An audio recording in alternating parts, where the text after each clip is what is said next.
ఉన్నత భవిష్యత్తు కోసం ఎన్నో ఆశలతో అమెరికాకు వెళ్లిన ఒక తెలుగు ఆడబిడ్డ కొత్త సంవత్సరం రోజునే అత్యంత దారుణంగా హత్యకు గురైంది. ప్రేమ, స్నేహం, నమ్మకం పేరుతో జరిగిన ఒక దారుణమైన మోసం ఒక ప్రాణాన్ని బలి తీసుకుంది. ఈ ఫోటోలో కనిపిస్తున్న అమ్మాయి పేరు నిఖితా గోడిసాల. 27 సంవత్సరాలు. మన తెలంగాణ అమ్మాయి. జేఎన్టీయూలో ఫార్మసీలో డాక్టరేట్ పూర్తి చేసి అమెరికాలో హెల్త్ కేర్ ప్రొఫెషనల్ గా, డేటా అనలిస్ట్ గా ఉన్నత స్థాయిలో స్థిరపడింది. తను చేరిన కంపెనీలో కేవలం ఏడాదిలోనే తన ప్రతిభకు బెస్ట్ పర్ఫార్మర్ అవార్డు కూడా గెలుచుకుంది. అంతా బాగుంది. జీవితంలో ఇంకేదో సాధిస్తుంది అనుకుంటున్న సమయంలో విధి చిన్న చూపు చూసింది. డిసెంబర్ 31 ప్రపంచమంతా కొత్త సంవత్సర వేడుకలకు సిద్ధమవుతున్న వేళ నిఖిత తన మాజీ ప్రియుడు అర్జున్ శర్మ అపార్ట్మెంట్ కు వెళ్ళింది. కానీ అక్కడి నుంచి ఆమె తిరిగి రాలేదు. అక్కడ ఏం జరిగిందో తెలుసుకునే లోపే కథలో అసలు ట్విస్ట్ మొదలైంది. జనవరి 2న హంతకుడు అర్జున్ శర్మ ఏమీ తెలియనట్టు పోలీస్ స్టేషన్ కు వెళ్లాడు. నిఖిత కనిపించడం లేదు. డిసెంబర్ 31న నా అపార్ట్మెంట్ లో చివరిసారిగా చూశాను అంటూ మిస్సింగ్ కంప్లైంట్ ఇచ్చాడు.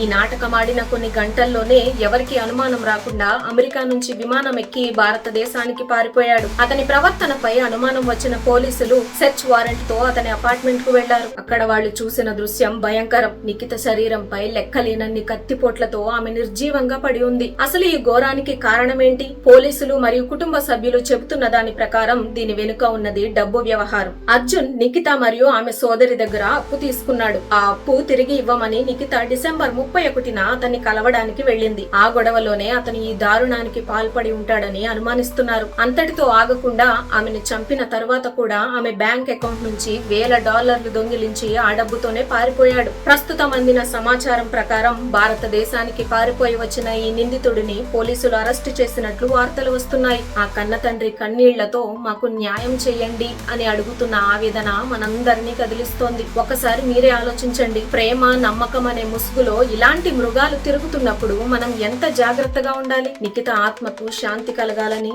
ఆ కుటుంబానికి న్యాయం జరగాలని మనస్ఫూర్తిగా కోరుకుందాం. ఓం శాంతి.